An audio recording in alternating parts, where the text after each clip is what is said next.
Selamat siang pemirsa Hutan. Kali ini saya akan mengulas tentang bagaimana proses pembuatan roster beton ya. Oke, langsung saja kita untuk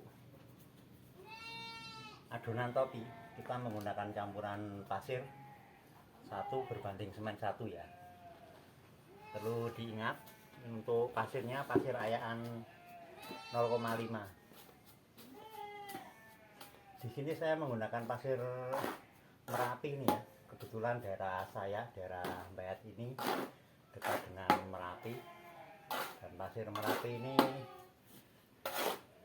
tergolong KW1 untuk wilayah sini. Kualitas pasir paling bagus ya. Di sini pasir Merapi untuk per truk atau sekitar 7,5 kubik itu dihargai sekitar 1.300.000 sampai di daerah sini ya, daerah Bayat ini. Perlu diketahui untuk daerah Bayat ini dari Merapi ada sekitar 25 sampai 30 kilo ya jarak antara Merapi sampai sini.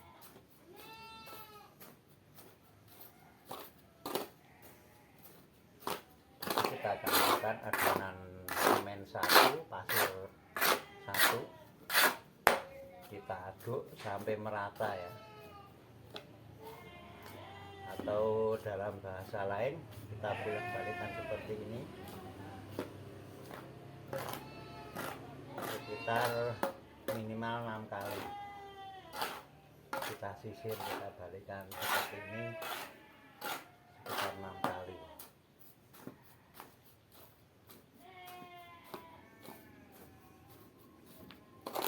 Jadi ini video spesial ya, ini saya isi dengan ulasan orasi.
Dan untuk bawah nantinya isian kita menggunakan perbandingan campuran 1 ember semen berbanding 4 ember pasir ya. Sama halnya dengan yang ini tadi, saya menggunakan pasir ayaan 0,5.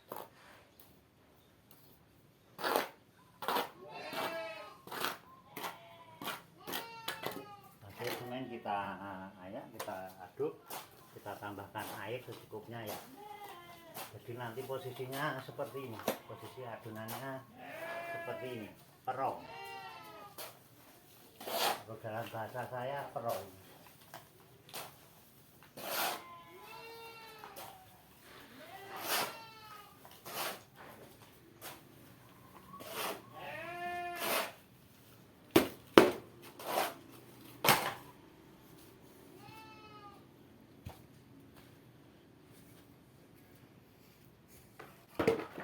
Dan ini alat cetaknya. Ini alat kita ini saya dapat dari pengrajin cilaan juga ya. Di sekitar sini ada, kebetulan ada pengrajin cilaan seperti ini di sekitar Klaten sini juga, di sekitar wilayah Jatinom. Ini satu item seperti ini dibanderol dengan harga antara 400 sampai 450. Ini harga 400-an ini. Ini tergantung tingkat kerumitan dari motif loster itu sendiri, juga tentunya bahan yang digunakan. Jadi pada pembelian ini juga disertakan penumbuk ya, saya tambahkan pralon supaya pegangannya enak. Kemudian untuk alat bantu lain saya menggunakan ini kunci yang businya seperti ini, buka tutup, palu, terus cetak tentunya ya. Kemudian ini diikat nanti sebagai alat bantu untuk merangkai pecahan, lap gombal ya.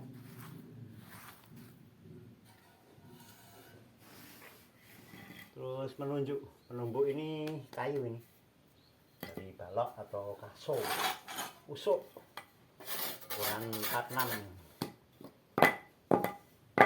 Untuk pemilihan kayu ya tergantung ya, cuman kayu-kayu yang seratnya halus itu biasanya bagus untuk menumbuk, seperti kayu jati, akasia atau apa. Ini kayu bengkireng atau kayu Kalimantan itu biasanya dia lebih apa ya, berat. Kalau jati itu agak ringan. Oke, langsung saja untuk proses cetak. Seperti ini kita masukkan adonan yang topi tadi yang 1:1 ke seluruh permukaan loster ya. Untuk ketebalan dari adonan topi ini feeling aja ya, kira-kira ya ketebalannya sekitar 0,5 cm atau 1 cm lah. Kalau terlalu tipis nanti biasanya riskan lengket di cetakan. Kalau terlalu tebal juga kurang bagus. Kemudian kita masukkan adonan untuk bagian bawah.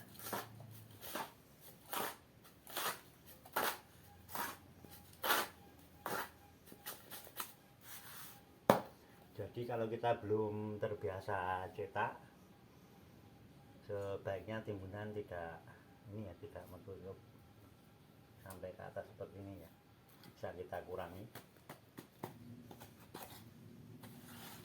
Maksud dari pengurangan timbunan ini supaya nampak alur dari loster sehingga kita mudah untuk menumbuk. Sebab teknik tumbuk ini kan mengikuti alur dari bentuk loster ini ya. Kalau nanti timbunannya terlalu tebal, kita nggak begitu paham atau tidak mengingat dari alur-alur ini kan nanti kita akan kesulitan. Kita tambahkan adonan,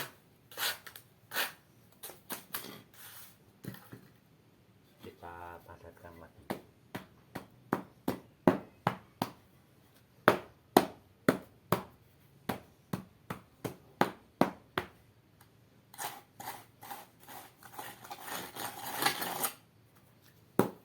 Kemudian kita ratakan ya. Ini.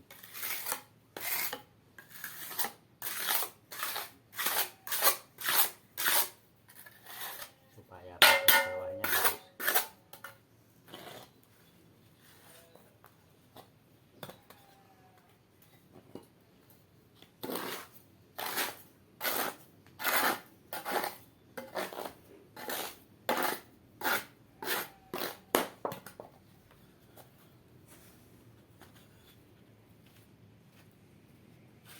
Jadi untuk tempat menaruh loster ini ya, untuk menggelar atau menaruh ini saya menggunakan alas pasir.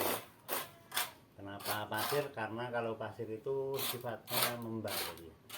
Jadi ketika dia untuk menyusun itu lebih fleksibel. Dalam artian fleksibel, hasil cetakan tidak mudah retak ketika kita padatkan lagi, misalnya kita pukul seperti ini. Jadi karakter dari pasir itu kan lembab. Kita padatkan seperti ini, kemudian kita kocok. Maksud dari pengocokan ini supaya ketika ada kerikil atau itu yang nyempil ya, yang akan lem tadi ya, nanti bisa rontok. Kalau rontok nanti kita narik atau membuka anak cetakannya lebih mudah, lebih halus.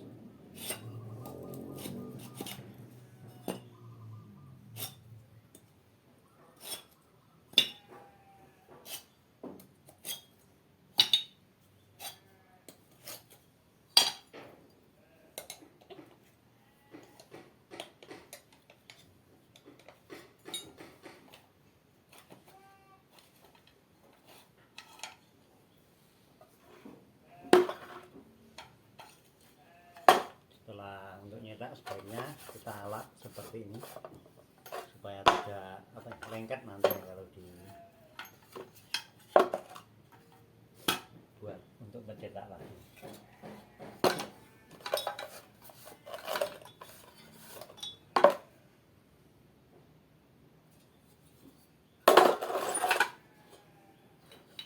Jadi ini fungsi dari jumlah tadi ya, untuk alat bantu merangkai. Sebab ini anaknya banyak ya, ini ada 8. Kalau harus dirangkai ke tempat cetakan yang nanti misalnya tempat nyetaknya agak jauh dari tempat belalnya, nanti kita agak kesulitan. Kalau dirangkai di dekat cetakan lebih mudah.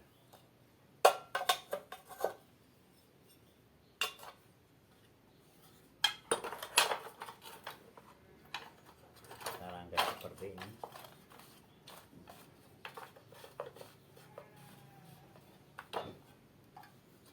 Fungsi dari kunci untuk ini mengencangkan baut.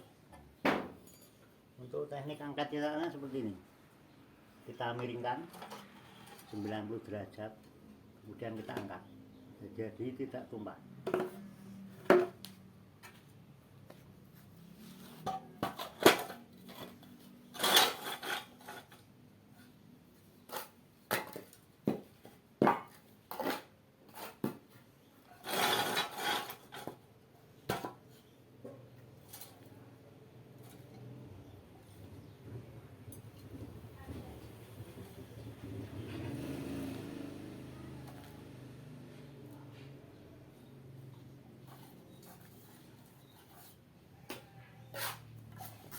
Ada 2 metode dalam menunggu ini ya. Yang tadi kan dengan penunggu besi ya. Ini yang kedua saya akan praktekkan dengan pantek atau dengan pantek seperti ini. Ini juga bisa kita gunakan sebagai penunggu kalau tidak ada alat seperti ini.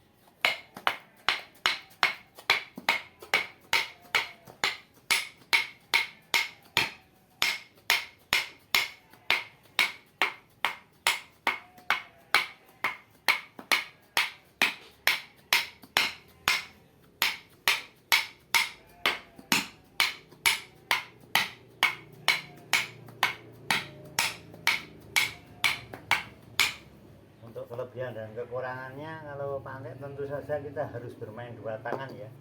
Sedangkan untuk ini kita cukup 1 tangan. Lebih praktis ya.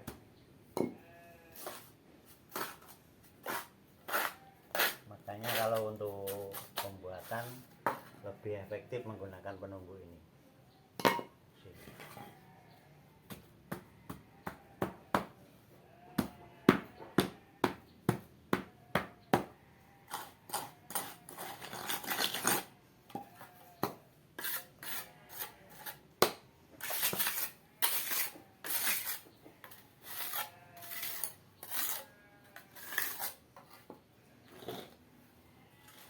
Seperti ini juga untuk cara mengangkat, kita miringkan supaya tidak tumpah.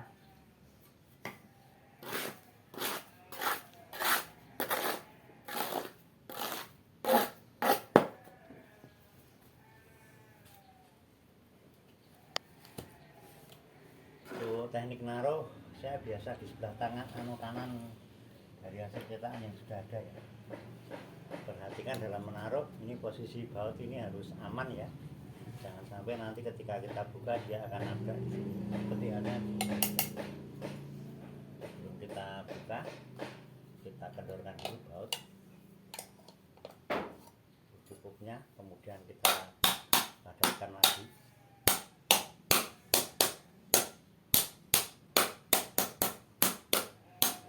Kita cocok.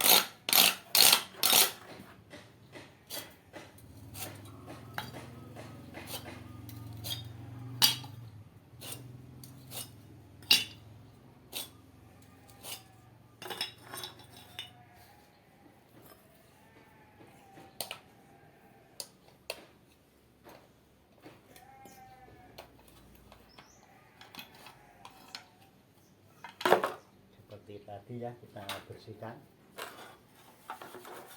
supaya tidak lengket.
Oke, demikian pemirsa penjelasan saya tentang bagaimana proses cetak lobster kawung ini ya.